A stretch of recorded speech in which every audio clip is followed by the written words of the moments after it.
Hey, what's going on everybody? It's your guy Harrison back with another video. This time we're taking a look into Novation's SL61 Mark III. We'll see if you like it or not. So I've had this keyboard for about a year now and it's become the center point of my production studio. I've done a big overhaul over the last year trying to get this place looking nice, and honestly, I love the keyboard. Now, I'm a little biased because I've had this keyboard for about 10 plus years. I don't even know how long, and it took a crap on me. So, I wanted to break this down into a bunch of different sections of how I like the keyboard. There's a ton of different tutorials on how to use the keyboard. If that's something that you'd like, let me know. I'll gladly do those a lot more in depth. However, let's get started. So one of the first things that I really like about the 61SL Mark III is the in control function that works with Ableton. What you do is you press in control, and now that's going to change your layout. Right now I have it triggered to Nowhere Pure, and we're using our MIDI mapped sections here. And this applies for any sort of MIDI mapping in Ableton Live.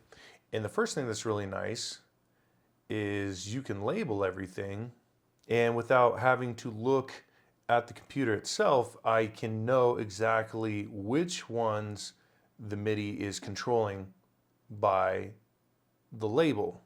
So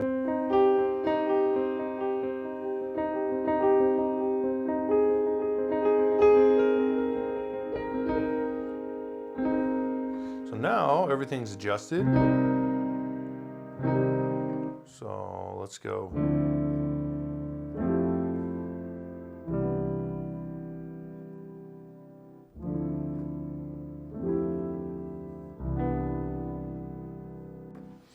And on here, you get up to 16 different macros of things that you can MIDI map on here, which is quite a bit actually for a controller, and you're not going to lose where you're at as long as you know how you labeled everything, which is easy to read. The other thing that I like about the in control mode is it's really easy to arm and change your track. So right now we're on Contact, then we go to Triton, Nexus, and it's going to line up right in here so we know exactly where we're at. So you can also solo a track and let go. You can toggle on and off your mutes really easily. When we start playing,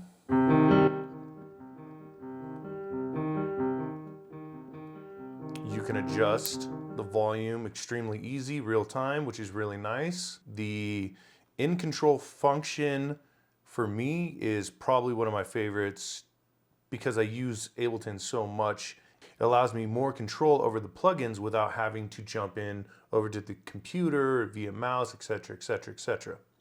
Now, if you jump out of in control and you're just playing in piano,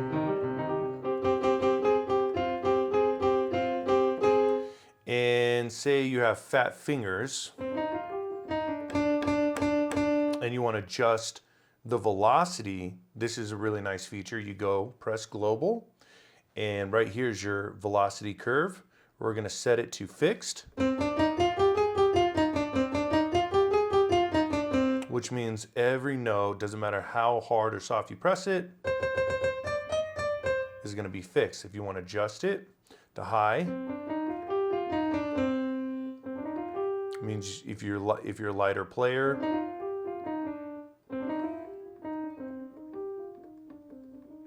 low is going to give you the most dynamic range. I usually like low plus for myself.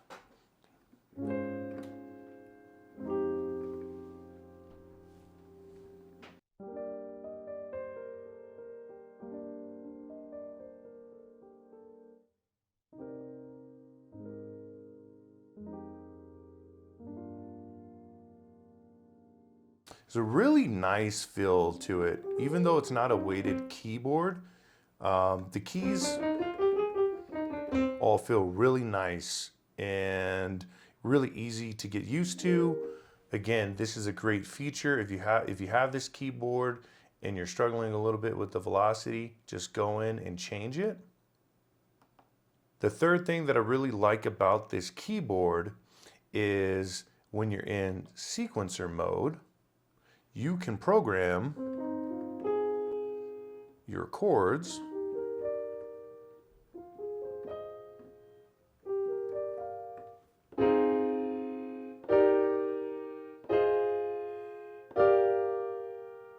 so say there's something that I'm trying to play, but I'm not the best at coming full circle with. So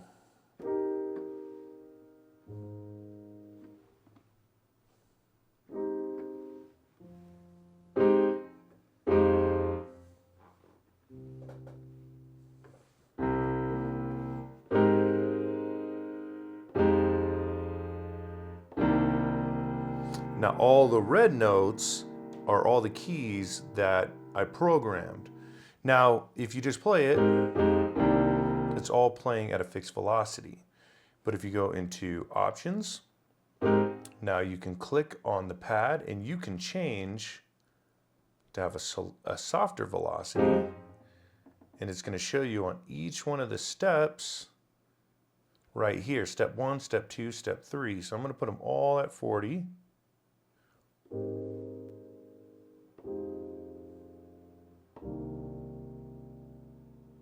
So you can change the velocity to super sharp, soft. You can have this one higher. However you want your steps to go on your sequencer. This is extremely helpful if you're if you're playing a bunch of different chord progressions and you want to just have ideas and you can just lay it out to your heart's content. The other really nice thing about this keyboard is you can go into your arpeggio and you can change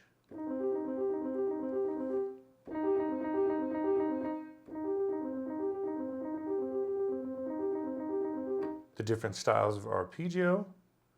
If you change your gate,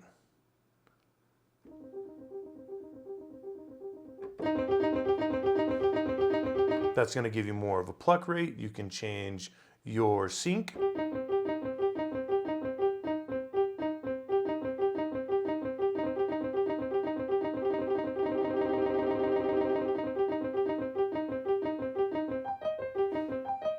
Octaves.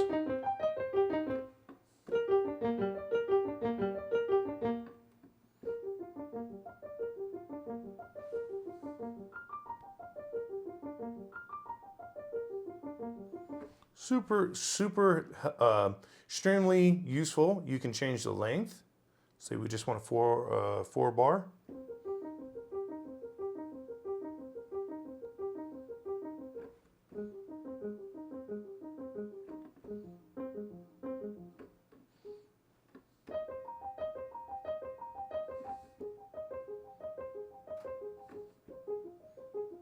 And depending on which note you hit first, this is going to be the first one to play.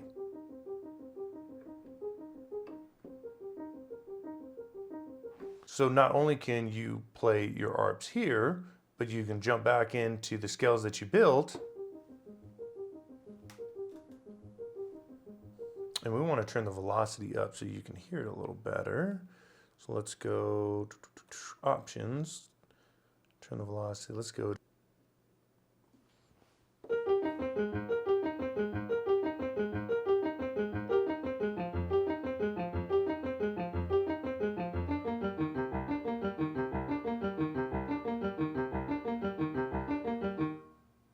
And that's another great feature with pairing up your arpeggio with your sequencer. Now this has to be one of my favorite parts of this piano, and that's the scales mode. So if you click scales, nothing happens. But if you hold shift and hit scales, Now it's going to show you the scale.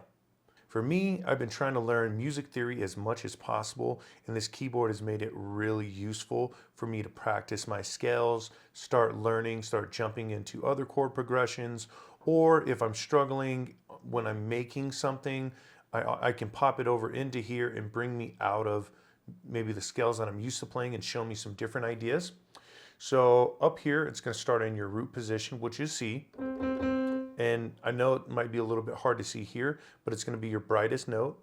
And as you scroll up, it'll be your brightest note. So right now, let's say we want to do C, and we're in natural minor.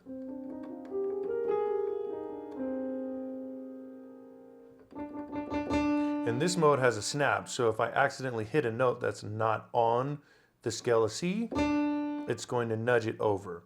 The other option is you roll it to the right, you change it to filter, and now it's going to completely remove it if I hit a note that's outside of that scale.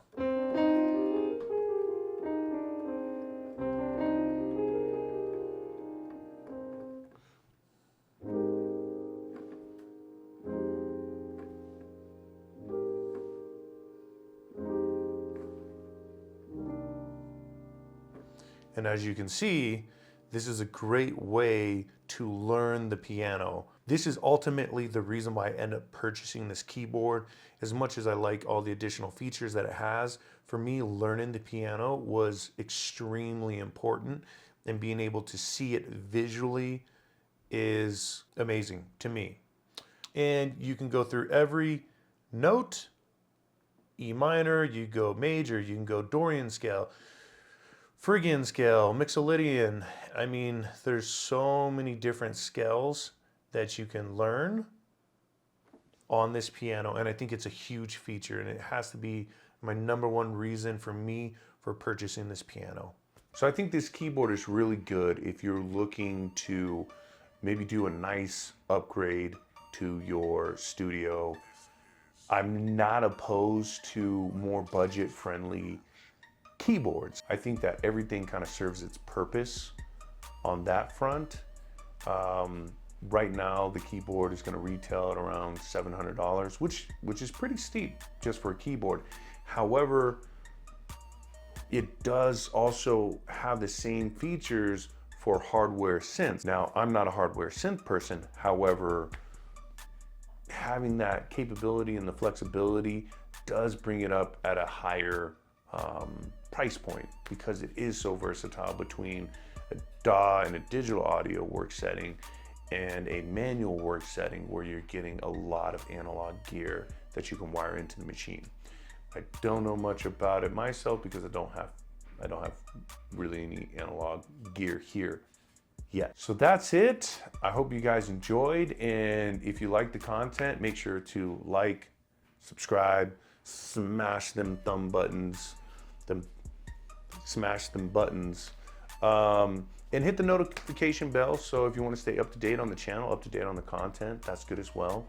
And if you enjoy it, check out that video over there. I'm sure I'm gonna put something over here. Check it out. Take care.